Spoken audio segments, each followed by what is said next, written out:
भक्ति रानी दुखी है मेरी माँ। केवल भक्ति से काम नहीं बनेगा, क्योंकि उनके दोनों बेटे दुखी हैं, ज्ञान और वैराग्य दोनों दुखी हैं। और मजे की बात है, उनको वेद सुनाए गए, वेदांत सुनाए गए, गीता पढ़ा गया, पर वो दोनों जगे नहीं। श्रीमद् भागवत अगर कोई ठीक से पढ़ ले तो उसका कॉन्सेप्ट क्लियर हो जाएगा। उसको किसी प्रश्न की उत्तर मिलने की फिर बाकी न रह जाएगी। उसके जीवन में कोई प्रश्न बाकी नहीं रह जाएंगे। प्रश्न उठेंगे उससे पहले उसको उत्तर मिल जाएगा। हम सुनते नहीं, हम आयोजन करते हैं। मैं दुनिया में सबसे ज्यादा दुर्भाग्यशाली आयोजकों को मानता हूं। आयोजक लोग दादागिरी में ही रह जाते हैं, आयोजन में ही रह जाते हैं। पानी नहीं आया, पंडाल नहीं आया, हे भगवान हे भगवान। 7 दिन के बाद क्या बोला हम तो कुछ नहीं सुन पाए, थक गए। कितनी माता लोग छोटा छोटा फोन लाती, ट्यूनिंग बजते रहता है। हाँ कहते हैं हम लोग व्हाट्सअप नहीं देखते, हम लोग व्हाट्सअप से क्या मतलब है। वो टनटनियां ही तुमको उठा देता है, उसको भी मत बजने दो। उधर से घर से कह के आओ कि मैं जा रही हूं, 2 घंटे पहले से मैं अपना मन बनाती रहूंगी, नाम जप करती रहूंगी, हरि गुणगान करती रहूंगी, अच्छे चीज़ों के विषय में सोचती रहूंगी, हृदय को खाली किए रहूंगी, और जा करके बैठ के नाम करके अपने जगह को सिद्ध करके आएंगे गुरुदेव भगवान, और व्यासपीठ पर आसीन होंगे 1 से 4 तक। कोई डिस्टर्बेंस नहीं चाहिए मुझे, डोंट डिस्टर्ब मी। DND में लगा दो, केवल फोन नहीं, सारी दुनिया को DND में डाल दो। Do not disturb. कोई भी हो, बगल वाला भी हो तो डिस्टर्ब मत करने दो। और एक बात और, साथ वालों के साथ साथ आकर मत बैठो, सखी सहेली लेकर मत बैठो। तुम इस कोने बैठो तो सहेली को उस कोने बिठाओ। नहीं तुम्हारा मन लग रहा तो सहेली बोलेगी देख रही है वर्मा जी की पत्नी को देख रही है, कितना पहन के आई है, घर में खाने को नहीं और सोना पहन के आई है। तुम्हारा ध्यान उधर चला जाएगा। तुम्हारा मन भी लग रहा तो सहेली तुमको नहीं सुनने देगी। और तुम में से भी जितने सखा वाले लोग हो, तुम्हारा मन भी लगेगा ठीक तो है, लेकिन इनका जटा असली है कि नकली है, क्या करोगे? फोटो खींचोगे, बेचोगे मेरे जटा को, क्या करोगे? बेकार की बात, 2 कौड़ी की बात। महात्मा बोल रहा है, उसके वचनों में ताकत है।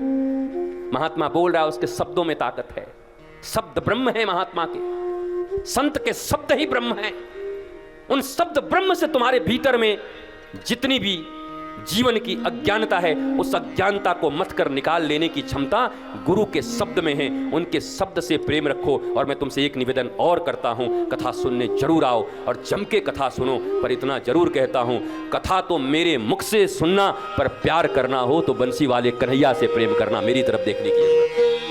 मैं कृष्ण से प्रेम कराने आया हूं। आपका प्रेम कृष्ण और राधा के चरणों में हो जाए।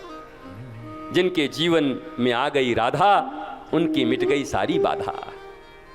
जिनके जीवन में आ गए कृष्ण, उनके जीवन के समाप्त हो गए सारे प्रश्न। बताओ, सब प्रश्न समाप्त हो जाएंगे, सारी बाधा समाप्त हो जाएगी। ऐसा 7 दिन का अवसर मिला हुआ है। इस अवसर को बीतने मत देना और ज्ञान सहित सुनना, ध्यान दे करके सुनना। कुछ समझ में ना आए तो मन ही मन वहीं से कहना, हे गुरुदेव भगवान, हम ये बात नहीं समझ पाए।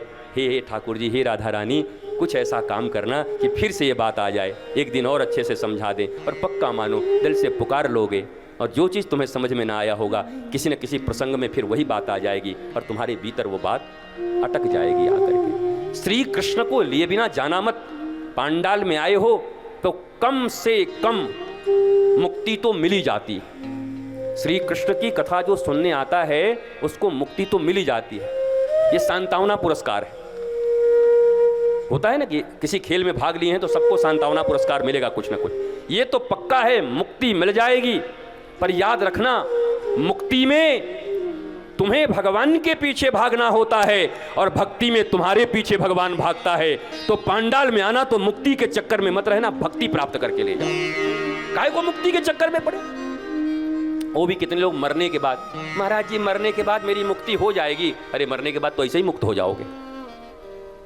मरने के बाद फिर कुछ बचेगा क्या? तुम्हारा जमीन बचेगा कि तुम्हारे औलाद बचेंगे कि तुम उनको देखने आ पाओगे, कि तुम्हारे बैंक बैलेंस बचेंगे, कि तुम्हारी साड़ियाँ बच जाएंगी, कि तुम्हारे कोट बच जाएंगे, कि तुम्हारे कपड़े बच जाएंगे, कि तुम्हारे नाम पर जो जमीनें हैं वो तुम उनको उठा करके बैकुंठ में ले जाओगे कि नरक में ले जाओगे? कुछ ले जाओगे क्या? कुछ नहीं जाएगा। तो कम से कम भक्ति का सौदा करने आओ। इन 7 दिनों तक अगर आना है तो दिल में ये दृढ़ धारणा बना करके आओ, हृदय में, कि मैं जा तो रही 7 दिन उस मेले में, बाजार में मैं जा तो रहा हूं, पर भक्ति का सौदा खरीदे बिना मुझे वापस नहीं आना है। भक्ति का सौदा खरीद के वापस आना है। ये वो बाजार है जहां भक्ति का सौदा मिलता है। मुक्ति तो मुफ्त में है, यहां आ गए तो मुक्ति मिल जाएगी।